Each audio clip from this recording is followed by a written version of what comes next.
So eventually we came. We thought that was going to be a new start. And then I dropped out grade 12. In high school, I was always the rebellious kid. Pretty much anything that you can think of that could have happened in high school, I've done that. And especially, I was a big bully to feminine kids. If I see a gay kid walking by, oh god, I pushed him in the closet. And then the principal didn't like me. I had my own group of friends. So after high school, obviously I was not a great kid studying. I decided to work. So I had my first full-time job working as a laborer in Delta Harbor. And then after a number of years, by the time I decided to go back to school, I was 25, and I was a sales manager overwatching 11 stores for Rogers Wireless. So it was a great life. I bought a car. I was planning to buy an apartment downtown with my ex-fiance, but there's always something happening in your life that just doesn't go with your way. So at that time, I was kind of exploring my sexuality. And then eventually my ex-fiance found out that I was kind of seeing this guy secretly. So she was mad. She was not a happy person, definitely. And she told her parents, and then we just had to break the deal because we no longer really truly believed in each other. So at that time, I was really struggling about what I wanted to do because my big goal was gone. You know, when you're planning to do to buy an apartment, that is a really big goal in your life. And at that time, I had a chance to be promoted as a general manager, and I failed completely. I lost my connection with my boss. So I was like, maybe it's time to go back to school. Because if you work in a corporation and you're stuck in that position, basically you will be in that position for the rest of your life. And you want to climb up the corporate ladder, you just have to keep fighting. People work 5 days, you work 6 days. If they work 6 days, you work 8 days. I don't know how that day comes from. You just have to squeeze it out. It's like Alex and what you guys said. You just have to go for it. I tried everything, and I came to UBC to do 2 years of events too. So that was in 2012. So if you ever see the Rogers booth there, that was me. I organized 2 years of the events. So I went back to school. I didn't know exactly what I wanted to do. And I didn't finish my high school. As mentioned, I dropped out. So I spent a year in VCC. And then I met some friends at VCC. And this friend was really interesting. He's gay. And one day he was like, hey Oscar, can I borrow your BlackBerry? So after about the coffee break, I looked at my phone, and there were some incoming messages that I don't recognize. Apparently, he played a prank on my phone. And at first, I was like, what the heck is this application? Why am I receiving all these messages? And because of that app, I met my true love, Mr. Lawrence, who's right there, as you can see. When I first met him, I thought he was a lesbian. And I was like, wow, okay, it's kind of cool to know a lesbian because as soon as I pull up the app, I know, okay, Grindr, what is this? This is a gay app. So we started to talk. Oh, I actually don't really like it. I just noticed that. So at that time, to me, it was like very exciting because I just lost my fiance not long ago, or half a year. And then I quit my job as well because there was a lot of backstabbing going on in the corporate world. And I just couldn't do it anymore. that half year, I was an alcoholic. I've gone through a lot of phases, and my family had been the only party that is supporting me. I felt like I was ostracized from the society. I felt like I had lost all my friends. Just by the way, if you do have an alcoholic friend, please support him or her. They need you. Just put it out there.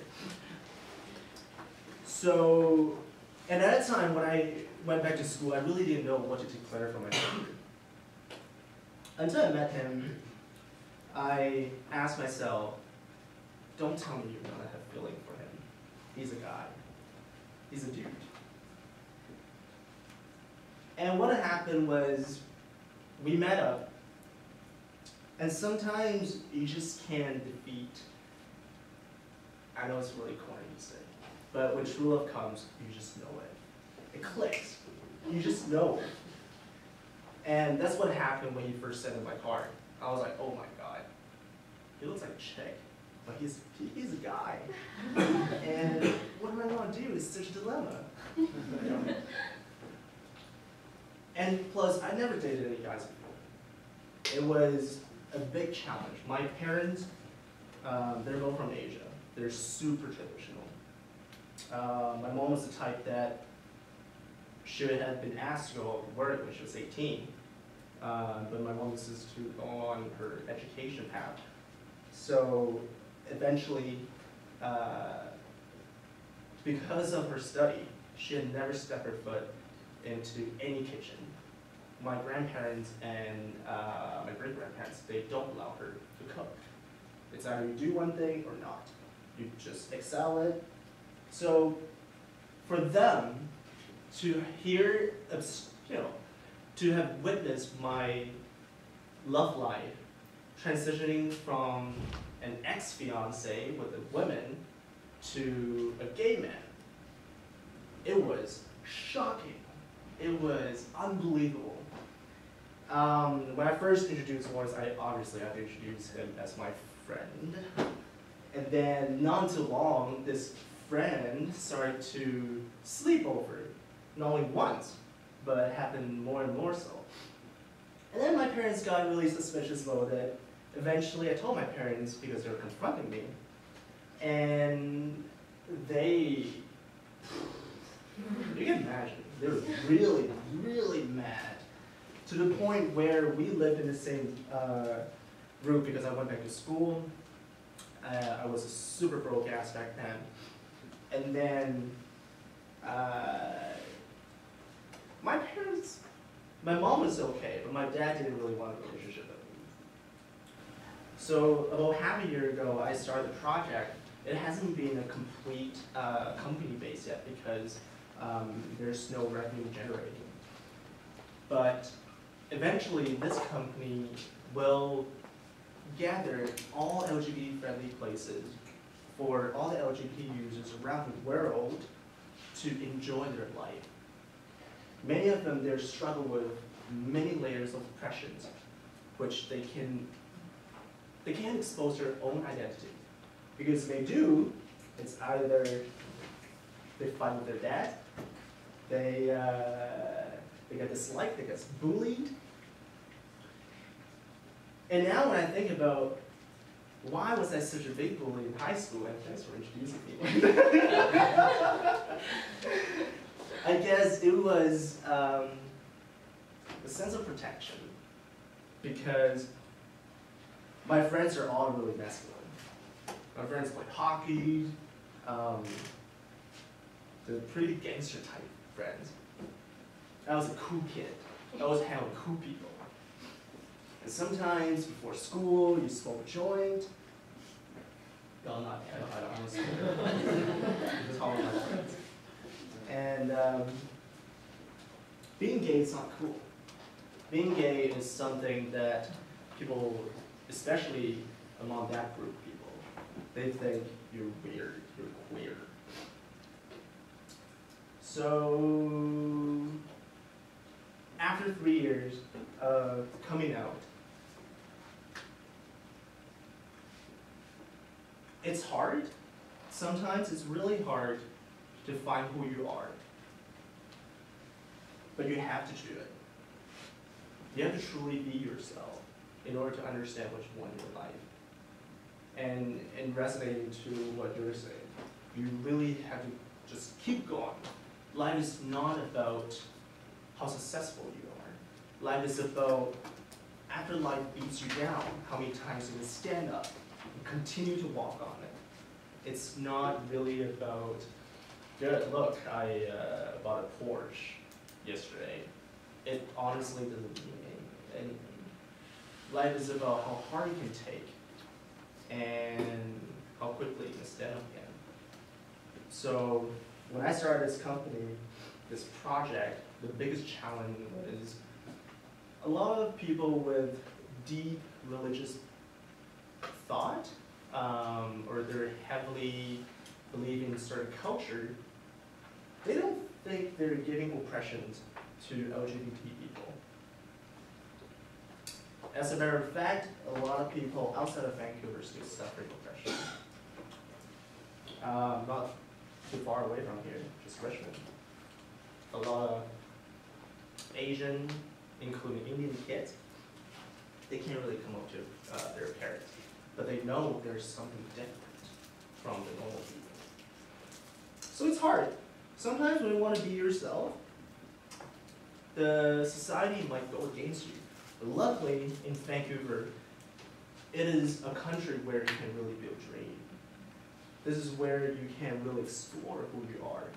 So I urge you all to do so, to truly find what is your passion, what you want to do, and then follow that way, and keep fighting. Thank you.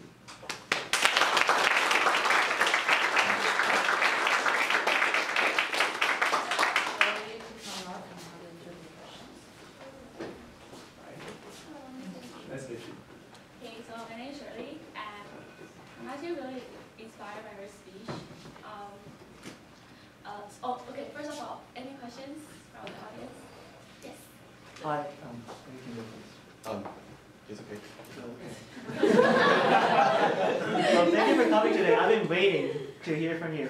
I was thinking of becoming an LGBT activist if I go back to Korea because, well, I don't know. Anyways, I was thinking about asking you, in America, some of the people are reluctant to use the term marriage for the man and man marriage because marriage has to be between man and woman. So what's your thought about that? Like, what do you think of it? Can you accept it, or do you think it has to change? It follows the period of time as well, because the rightful definition for a family is supposed to be called a nuclear family, which is you have a man, a woman, and one kid at least. Nowadays, a lot of people don't even bother to have kids if they're heterosexual couples. If they're talking about procreation, if they're talking about having sex and then there's a baby coming out, then yeah, it's hard to defeat that because human beings are born to procreate. And many people that have never had sexual experience before, when it gets to the time for 洞房, they just know what to do out of the blue.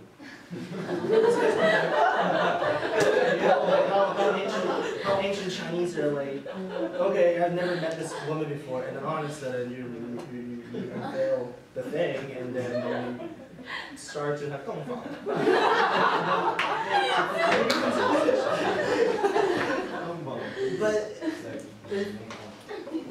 But I think it changes along with time.